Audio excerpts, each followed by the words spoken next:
First term mayor po kayo, ano po? Opo ma'am, first term mayor po. And so kumbaga, bago itong first term nyo bilang mayor, wala kayong naunang karanasan at all sa politika. Tama po ba Wala yun? po ma'am. Okay. So, ibig sabihin, di po kayo dating konsehala, di po kayo dating barangay official, ni di po kayo dating SK official. Opo. Ah, bilang paghahanda kasi dito sa hearing, syempre naghanap po kami nag-research po kami ng background information tungkol sa inyo online. Pero kahit online, ang nipis po ng impormasyon tungkol sa inyo. So basically, at least politically, parang you came out of nowhere, ma'am, tapos naging mayor kayo. Bigla, ganun ba yon? Nanalo kayo bilang mayor. Opo Madam Chairman, may statement po sana ako, okay lang po? Okay. Opo. Well, kaya ko rin tinatanong before the chair allows the Opo. good mayor to deliver her statement. Baka okay rin naman po 'yon, no, na figuratively galing out of nowhere tapos nanalo bilang mayor. Baka pwedeng isipin na refreshing break sa usual na dynastic politics natin. Pero syempre, interesante at gusto ko talaga mas makilala ng maigi. So maybe we can begin with your statement, Mayor. So ilang minuto po ba yan or ilang pages po ba?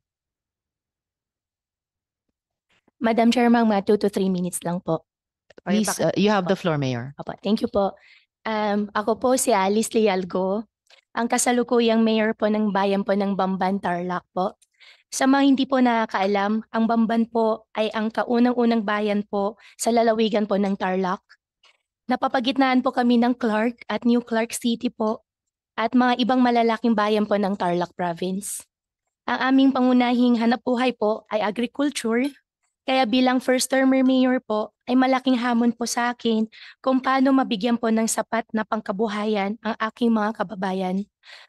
Ngayon din po, magbukas ang daan upang hikayatin ang mga investors po sa aming lugar na isang second-class municipality po. Bago po ako naging mayor, ay kilala po ako bilang negosyante. Ito din po siguro ang dahilan kung bakit po ang batang tulad ko po ay pinagkakatiwalaan po ng aking mga kababayan dahil po sa aking kaalaman po sa usaping pangkabuhayan.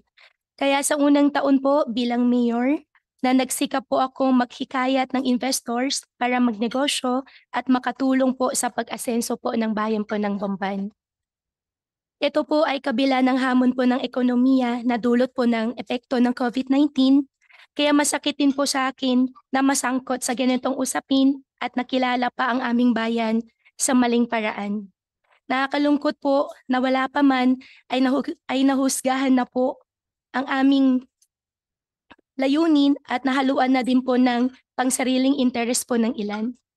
Nalitis na po kami base pa lang po sa aligasyon at pinagtagpi-tagpi po na kwento. Dahil dito po ay nais ko pong magpasalamat sa kagalang-galang po na Committee on Women, Children, Family Relation, and Gender Equality headed by Honorable Senrisa, Ma'am.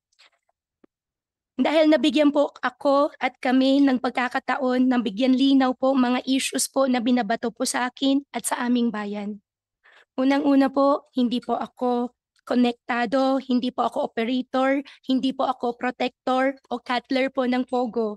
Wala po akong kinalaman sa kanilang operation at sa kahit anong gawain sa loob at labas po ng Pogo. Dati po akong isang incorporator po ng Baofu, ngunit ito po ay aking naibenta bago pa po ako pumasok sa politika.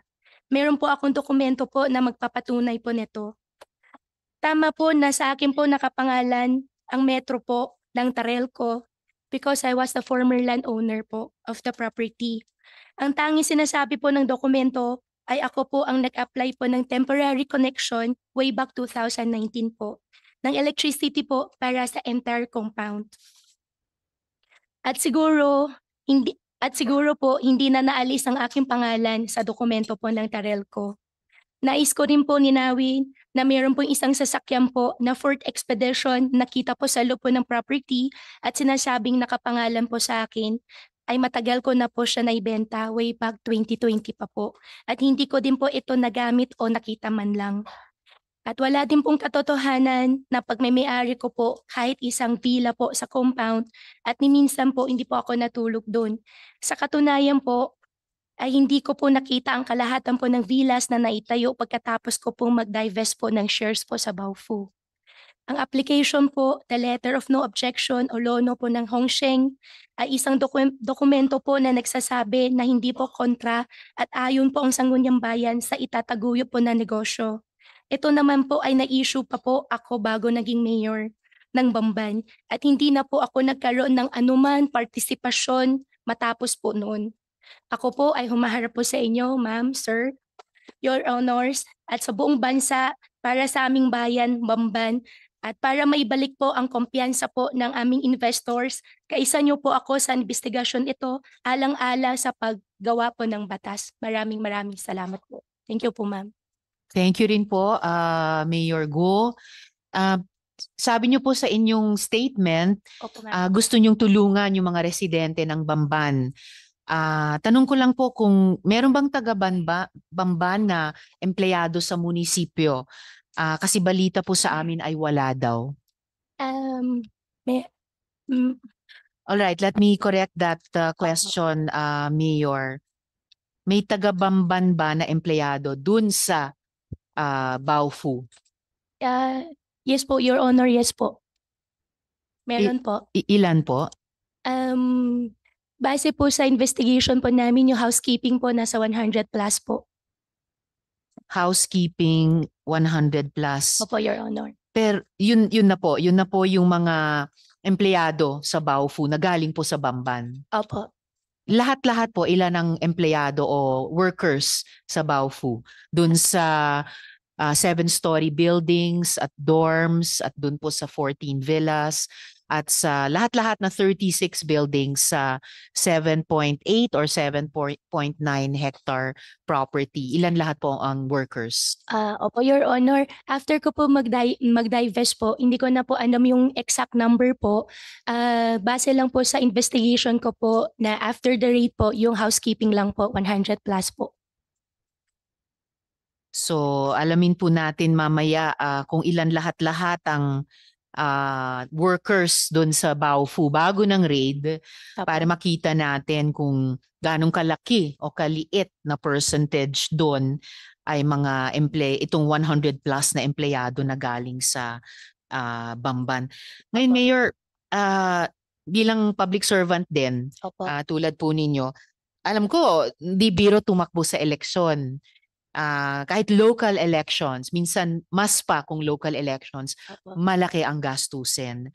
So, alam ko na hindi impertinente na tanungin ito sa kapwa kong nagtatrabaho sa gobyerno. Ano po ba yung source of funds ninyo? Ako po ay isang hog raiser po. Sa Bamban din po yung hog raising operations nyo? Opo. Banda saan po doon? Malapit ba? Malayo doon sa Baofu? At gaano pong kalaking operations? Medyo malayo po. Siguro mga 20 minutes po. Malaki po bang hog raising business po ito or maliit lamang? Before po nangyari po yung ASF po, medyo malaki po. Tapos nangyari po yung ASF po, medyo lumiit na po siya. Ilang heads po ito kung kahit medyo lumiit na? Ngayon po nasa 2,000 po. And sa isang taon, ballpark figure, magkano ang kinikita ng isang 2,000 head hog raising business? Your honor, kada harvest po namin per head, siguro ang margin po nasa around 3,000 to 4,000 pesos po.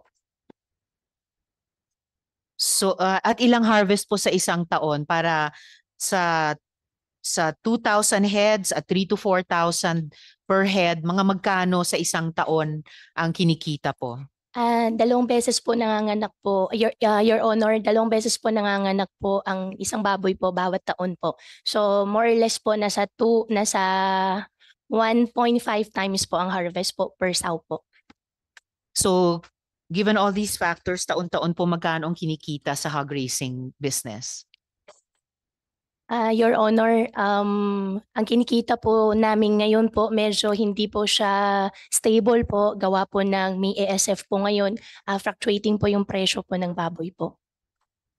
So, and yet, meron kayong source of funds para parang ang out of the blue makatakbo at manalong mayor noong 2022 sa Bamban. Opo. And Your Honor, one of the reason din po na nag-divest po ako ng 2022 po. 2021 po pala, Your Honor. So, opo, nag-divest kayo. Pero ang gusto kong alamin, paano kayo naka-mobilize ng sapat na campaign fund para, yun na nga, parang out of the blue, dating negosyante, tapos naging mayor sa unang pagsubok nyo pa lang? Opo. Yeah, Your Honor, tinulungan din po ako ng mga kaibigan, tinulungan din po ako ng previous administration din po. Sinong mga kaibigang ito na tumulong sa inyo na tumakbong mayor at manalo? Mga kaibigan ko po na sa hog racing din po. Nasa hog racing or nasa Baofu? Nasa hog racing po. Wala po sa Baofu po, Your Honor.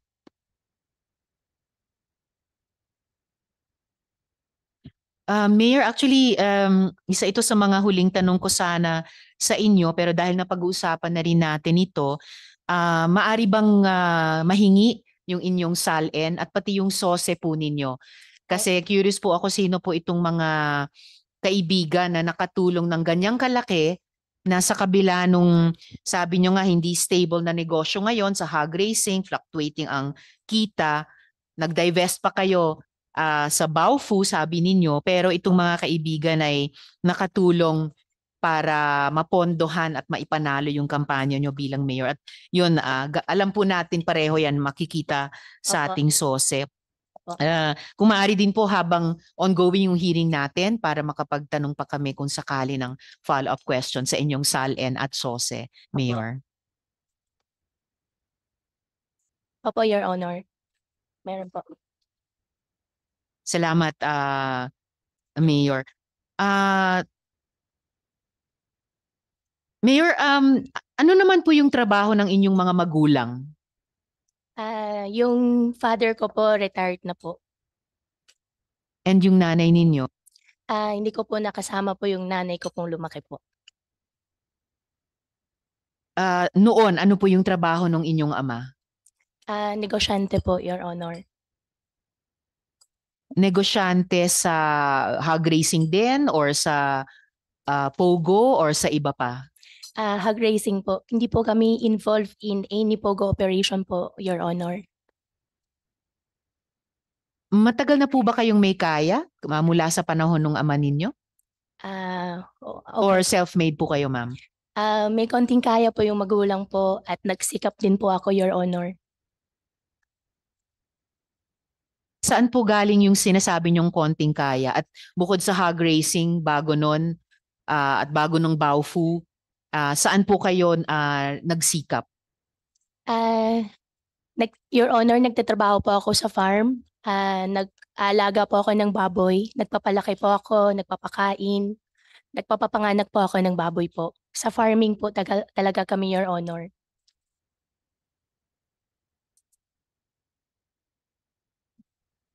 Ngayon, Mayor, napag-alaman din po namin na delayed yung inyong registration of birth. Ilang taon na po kayo nung na-register yung inyong birth? Your Honor, hindi ko pa lang po siya masyado maalala po ngayon. Okay lang, check ko po. Oo, please, Pasensya po. please inform us during the hearing. At bakit po na-delay yung pag-register ng birth nyo? Your Honor, i-check ko po. Tapos, balikan ko po kayo. Opo. Sa pagkaalam po kasi namin, and I would request yung confirmation ninyo during the hearing, 17 years old na po kayo nung i-register yung inyong birth. So if you can confirm that during the hearing, tingin ko may halaga malaman bakit. Kung tama yung impormasyon namin, bakit at 17 pa lamang ni-register yung birth ninyo? At saan pala po kayo ipinanganak? Sa ospital ba? Sa bahay ba? Sa lying-in clinic ba? Your Honor, ang sinabi po sa akin sa bahay po. Sa bahay. Saan po yung bahay ninyo nung ipinanganak kayo? Hindi ko na po, Your Honor, hindi ko na po alam. Opo. And then, still out of more than curiosity, saan po kayo nagtapos ng elementary? Homeschool po ako, Your Honor. Kasi salo po kami ng farm. Anong taon po kayo nagtapos sa homeschooling sa elementary? Your Honor, dire-diretso po. Bandang anong taon natapos po yung grade 7 sa homeschooling? Your Honor, tutorial po kasing ginawa po sa akin. Salo po kasi kami ng farm nakatira po. Actually, Mayor, familiar po ako sa homeschooling dahil yung isang anak ko rin, yung huling 2 taon niya sa high school, Opo. for health reasons, sinomeschool ko po siya. And meron po kaming homeschool provider noon. Sino po yung naging homeschool provider ninyo? Your Honor, yung nag-homeschool po sa akin, teacher lang po. Pati po yung mga homeschool teachers, kailangan license sila or meron pa rin silang homeschool provider. And in fact, by the definition of homeschooling, ang magulang ang nag-homeschool. So teacher nyo po ba o yung ama ninyo ang nag-homeschool sa inyo? Meron din po akong teacher po, Your Honor.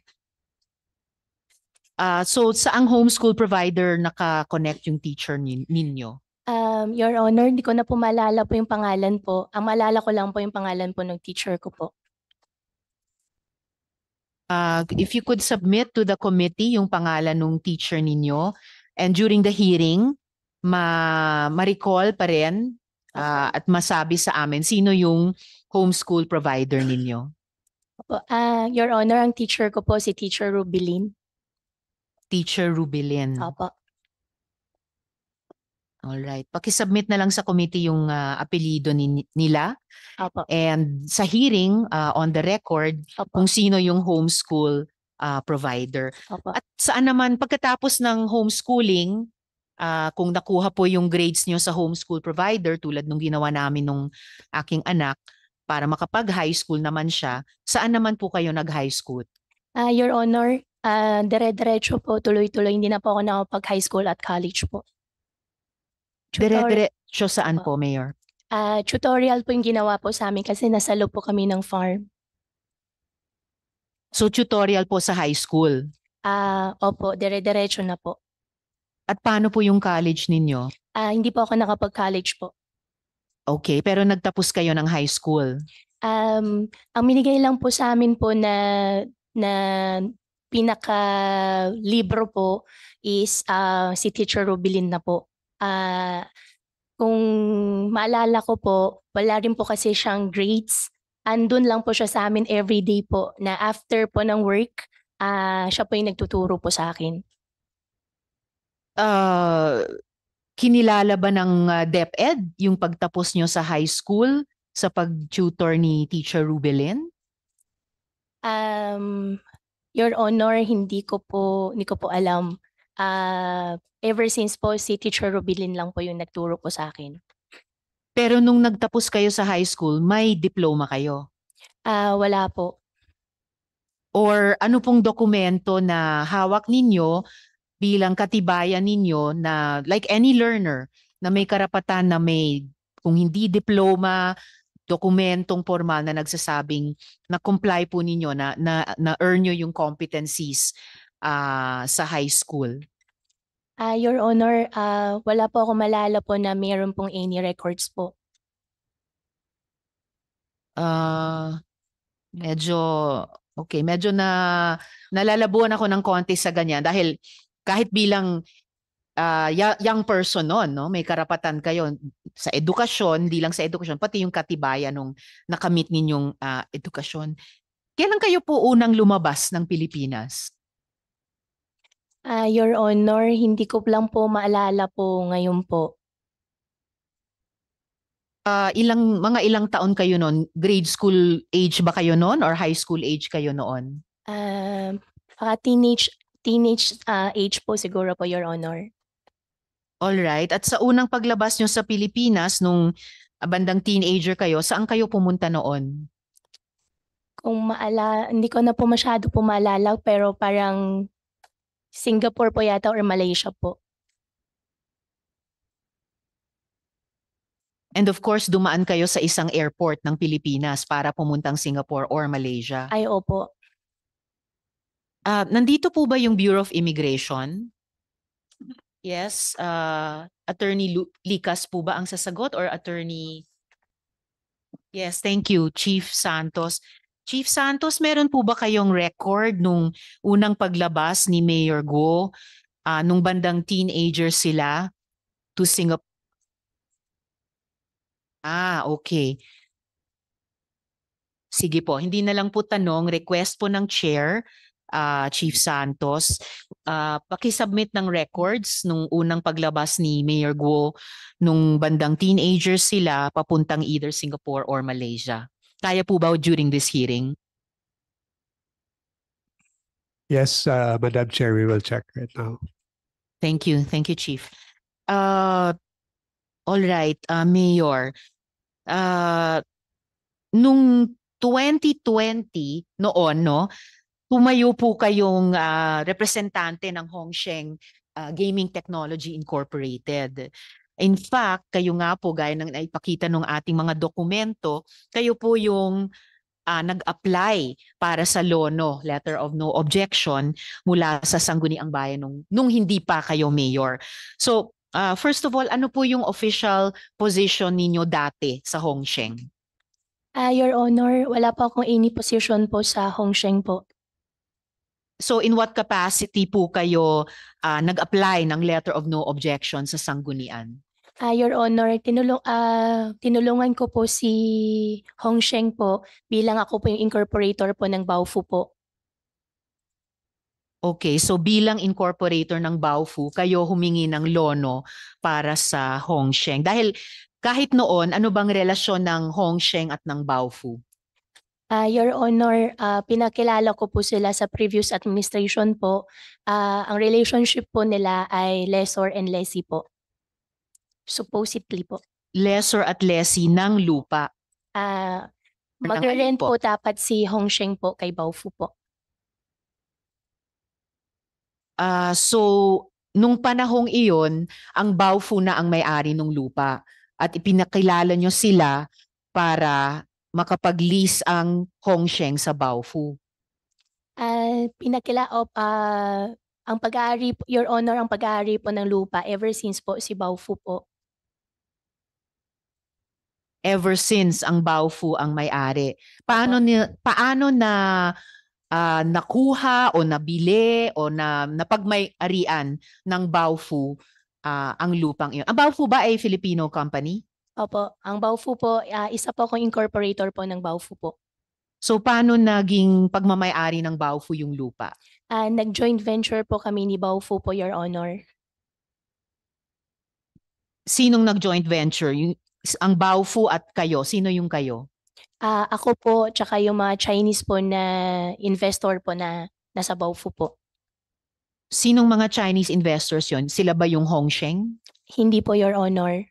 Sino po yung mga Chinese investors na iyon? Ang Chinese investor po ng Baofu po, Your Honor, si Xi Xingyang. Sino po sila? Sino si Xi Xingyang? Siya po yung isa rin po siya incorporator din po ng Baofu po. Siya po ay Chino o Filipino? Chino po. So ano po yung percentage ng Filipino at percentage ng Chino dun sa Baofu? Kasi sabi nyo ang Baofu ay Pilipinong kumpanya. Apo, 60% po Filipino-owned po. Sino-sino yung nagre-represent nung 60% na Filipino na Ako iyo? po. Kayo lamang mag-isa, 60% Apo. ownership. And then 40% sina Xi Xingyang at Apo. iba pa. Ngayon, sabi niyo po sa isang media interview na simula nung raid sa Hongsheng, nung February pa, yung unang raid, February 2023, nakaraang taon, Apo. hindi nyo na sila pinayagan mag-operate. Pero hindi na nga ba sila nag-operate or nag-operate pa rin sila?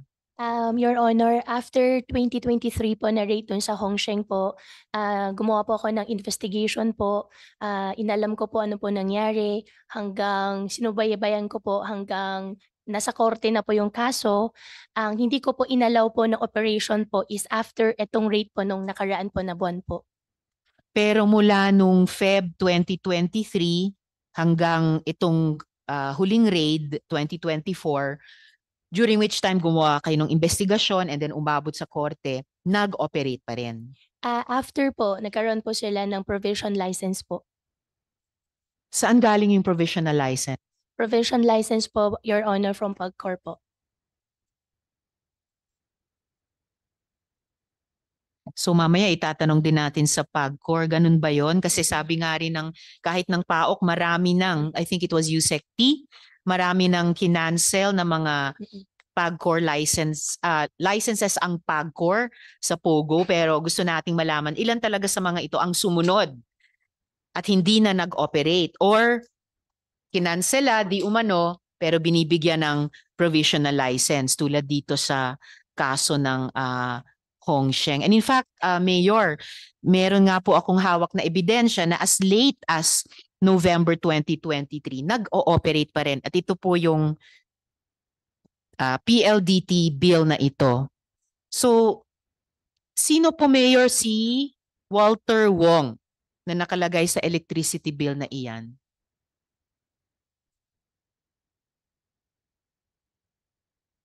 Telephone bill. Sino po si Walter Wong? Your Honor, si Walter Ong po, hindi ko po siya kilala. Na-meet ko lang po siya nung nag-courtesy call po siya sa office ko po. So, nung nag-courtesy call siya, sino daw siya? Siya daw po yung general manager daw po ng Zone 1. So, after pinakilala nyo ang Baofu na may-ari ng lupa sa naging nag-lease sa kanya na Hongsheng, biglang merong bagong entity na Zun Yuan na si Walter Wong. Saan galing yung Zun Yuan na yan? Your Honor, hindi ko po alam. Nag-apply lang po sila sa office ko po. Nag-apply para saan po? Nag-apply po sila para sa mayor's permit po. At pumunta rin po si Walter Ong po. May dala-dala lang po siya isang statement po. Statement ng ano po? Your Honor, statement po na dun sa nangyari po dun sa Vietnamese po. Alam ni Mr. Wong yung nangyari kay Elias Dani. Meron pong, Your Honor, meron pong siya minigay po na statement po sa amin. Pina-receive po sa amin sa opisina po. Ano pong nakalagay sa statement ni Walter Wong? Kung maalala ko po, nakalagay po dun sa statement po niya, Your Honor, na puro allegation lang po yung sinasabi po ng Vietnamese po at wala pong nangyayaring torture po.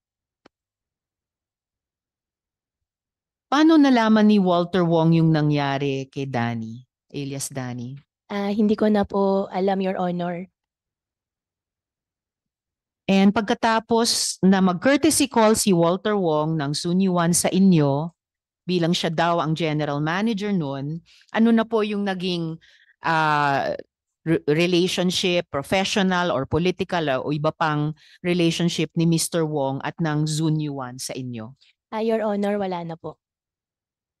So sa pagkaalam ninyo, tatlo na yung entities na nag-o-occupy dyan sa 7.8 or 7.9 hectare property sa bayan ninyo na may 36 buildings. So ano yung pagkaalam ninyo sa relasyon ng tatlong iyan? Ano yung relasyon ng Baofu, Hongsheng, Zun Yuan? Your Honor, si Zunwan po, siya po yung nagre-rent po. Siya po yung nabigyan ko po ng mayor's permit po ng 2nd, 3rd, and 4th floor po. So mayor's permit ang nag-delineate nung sa presentation ni Dr. Casio kanina na 2nd, 3rd, and 4th floors lamang dapat ang gagamitin sa building. Para saan po ang mayor's permit? Para sa offshore po, Pogo po. So offshore Pogo. Opo. So may Pogo na pong nagaganap na cover ng mayor's permit dun sa inyong bayan. Your Honor, yes po. Kasi meron po silang provision license po. provisional Opo, license provisional mula license po. sa Mula sa Pagcor po, naka-state din po doon, Your Honor, second, third, and fourth floor lang po. okay, pero ito rin po yung panahon na supposedly canceled na yung POGO license ng aling entity po yung nakancelan? Your Honor, nung dumating po si June 1 po, yung dala-dala po niyang provision license po ay valid po. Yes, so yung nakancelan na Hongsheng, conveniently, pagpasok ni Walter Wong ng Zunyuan na may convenient na provisional license siya, so siya na nagpatuloy. Ostensibly sa second, third, and fourth floor lamang. Pero eventually, naipakita sa raid, hindi lamang doon sa 3 floors na iyon. Your Honor, yung sa Zone 1 po, second, third, and fourth floor lang po. Hindi kaya, Mayor, na yung nakanselan sa Hongsheng, pero sabi nyo nga nabigyan din pala ng provisional license ng PAGCOR, ay kung may ilang buwan na hindi siya nakapag-operate muli pagkatapos ng unang raid, itinuloy lang under the new and improved name of Zunyuan, covered din ng provisional license. Your Honor, hindi ko na po alam. Saka bakit provisional license lang ang dala ni Mr. Walter Wong? Bakit hindi lisensya talaga galing sa PAGCOR? Your Honor, tinanong ko po siya, ang sagot po niya sa akin, yan daw po muna ibibigay daw po. May undertaking din naman po siya sa amin. The moment po na makancel po ang kanyang provisional license po, makakancel din po ang kanilang mayor's permit po. Siya yung nag-offer ng ganyan sa inyo. Hindi po, kami po. Oo, tama. Kasi dapat ang mayor's office ang nagsasabi, hindi yung locator ang nagsasabi. Opo. Opo. At may ano ba? May overlapping directorates ba itong Zunyuan at yung Hongsheng? Hindi ko po alam, Your Honor. Hindi po ba dapat bago mag-i-issue ng mayor's permit, inaalam po ng Office of the Mayor ano po yung corporate structure, officers, etc. Ng isang bagong darating na may dalang provisional license at mag-ooperate sa 3 floors ng isang malaking building sa bayan? Your Honor, ang dumating po na ZY po, bago po yung set po ng incorporator po. Nag-present po siya sa amin na may dala-dala po siyang provisional license po na naka-state po doon na second, third, and fourth floor lang po. At nung dumating na po yung SEC papers ng Zunyuan, may nakita po ba kayong pagkakapareho nga sa officers niya at ng Hongsheng? Your Honor, sa pagkakalam ko po, wala po. Sa pagkakaalam ninyo? Opo. Sino pong makapagsasabi definitively na walang interlocking directorate between Zunyuan at Hongsheng? Your Honor, pacheck ko na po ngayon kaagad sa mga documents po. Salamat. At kung maisabi ninyo, Mayor, during this hearing. Opo, Your Honor. And hindi nyo ba nalaman na in violation ng mayor's permit ninyo ay ang Zunyuan ay nag-operate ng POGO hindi lamang sa second, third, at fourth floors ng building na iyon? Your Honor, hindi ko po alam. Wala bang oversight ang mayor sa inisyuhang permit na sinusunod? Walang bawas, walang sobra, walang kulang ang isang locator? Your Honor, ang in-issue lang po namin ay second, third, and fourth po. At ang pagkakaalam po namin, second, third, and fourth lang po sila nag-ooperate po. Hindi nyo po ba minomonitor yon or wala bang nagmamonitor nun kung sumusunod at hindi nilalabag yung mayor's permit? Your Honor, I think andyan po si Pagcor din po na nagmo-monitor din po sa kanila. Definitely, tatanungin din po namin ang PAGCOR, pero it would also seem na bilang local chief executive, tulad sa isang bansa, kaya hanggang kay presidente kami nananawagan na palabasin na ang POGO dito sa buong bansa. It would seem na bilang local chief executive ng bayan, meron kayong hindi lang karapatan pero tungkulin, siguruhin na hindi nilalabag ang terms ng mayor's permit. Opo, Your Honor. Mayor, at any point po ba tumulong po ba ang inyong opisina? Tumulong kayo sa PAOK sa kanilang raid at investigation? Your Honor, walang pong nag-request. However po, after the raid po, gumawa po kami ng investigation team po. Kaso lang po, pagdating po doon sa site po, bawal po sila pumasok po. Sino pong nagbawat? Bawal daw po sila pumasok from PAOK po. Kailangan po na mag-ask po ng permission po sa PAOK po. Hindi man sila nag-request ng tulong sa inyong opisina, pero kayo ba at any point lumapit sa kanila para i-alok yung tulong ng mayor's office? Opo, yung buong konsihal ko po at yung mga kapitan po. At ano po Yung mga yung, staff ko rin po. sorry? At yung mga staff ko po. At ano pong inalok na tulong ng konsehal at staff nyo, at sino po yung pangalawang binanggit nyo? Pumunta po sila sa site po, konsihal, kapitan po, pumunta po sa site para to check po if kung may maitulong po kami. However po, hindi po sila pwedeng pumasok po. May particular na tulong bang inalok? Pumunta po, I instructed them po na pumunta po doon at alamin po kung ano po yung tulong po na kailangan po nila kasi wala po kami direct line po sa kanila. However po, hindi po sila pinayagan po pumasok. Mabalik lang sandali sa mga permits po na kailangan kunin nino mang negosyo, lalo na kung may mga dayuhang negosyo sa isang bayan. Ang building permit po ba na inaprubahan ng municipality ninyo, Opo. kasama po ba doon yung tunnels? Nasa building plan po ba yung tunnels pati yung panic room na yon? Your Honor, wala pong tunnels po na inapprove po sa building permit po. Ang naka-state po doon ay pinaka-fire exit po nila. So wala rin po sa building plan yung tunnels at yung panic room? Opo, wala pong tunnel po. Meron po bang panic room sa building permit at sa building plan? Your Honor, please allow me po na i-check ko lang po para sigurado po. Alright, Opo. salamat at Thank you po. pakiulat po sa amin Opo, Your during Honor. this hearing. Opo. And then, ito pong tanong, batay po sa general information sheet ng inyo namang meat shop. Kapatid nyo po ba sina Seymen Go at saka Sheila Go? Hindi po. Pero kaapelyido nyo po? Opo. Kamag-anak nyo po ba? Hindi po ako sigurado po. So,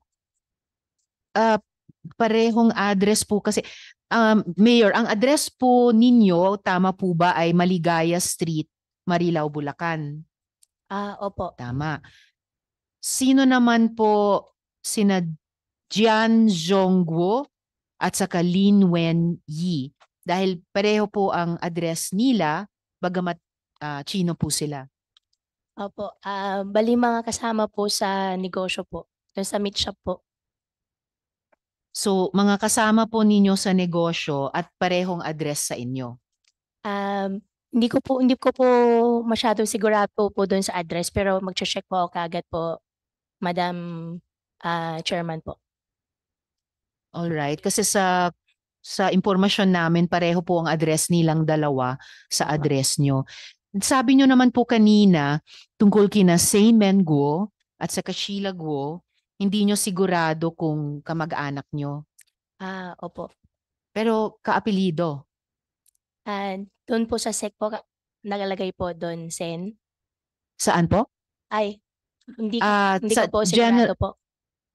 Batay po sa general information sheet nung inyong meat shop. Opo. At yung meat shop po, pinasara na po nung during pandemic po. Pero the pandemic was just a few years ago. Opo. Kung magkasama kayo sa general information sheet ni na Seymen Guo at saka Sheila Guo, paanong hindi nyo maalala kung kamag-anak nyo? Sino sila kung hindi nyo kamag-anak? Kung magkasama kayo sa meat shop, batay sa GIS ng meat shop? Opo, Your Honor. Double check ko lang din po. Hindi po ako masyado sigurado po. At saka Mayor, pareho rin po ang kanilang middle initial, L. Opo. At kayo po, L. Opo, So Leal parang po. yes, ma'am. So Opo. kayo po middle name nyo po Leal. Opo. And kung ako layperson, titignan po yung GIS nung meat shop. And by the way, pareho ring address nila sa Opo. GIS. At ang middle initial nila ay L. Uhulain ko rin na Leal ang middle name nila. So, kaya ang una ko pong tanong sa inyo kung kayo po'y magkakapatid. Ang pagkakalam ko po, sa nanay ko po ako lang po mag-isa po, Your Honor. Alright. Pero sila po ay kasama ninyo sa GIS ng meat shop. Opo. Double check ko po, Your Honor, para sigurado po. Alright. Opo. My Sorry office po. can furnish you a copy, Mayor. Opo. Dahil ito, na-research na nga po namin. And ano po ang mga pangalan ng inyong mga magulang? Ang nanay ko po si Amelia Leal po. At ang ama po ninyo? Angelito Go po.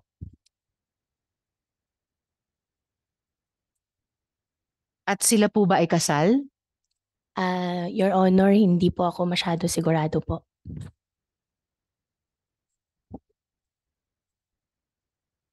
Nandito po ba ang PSA?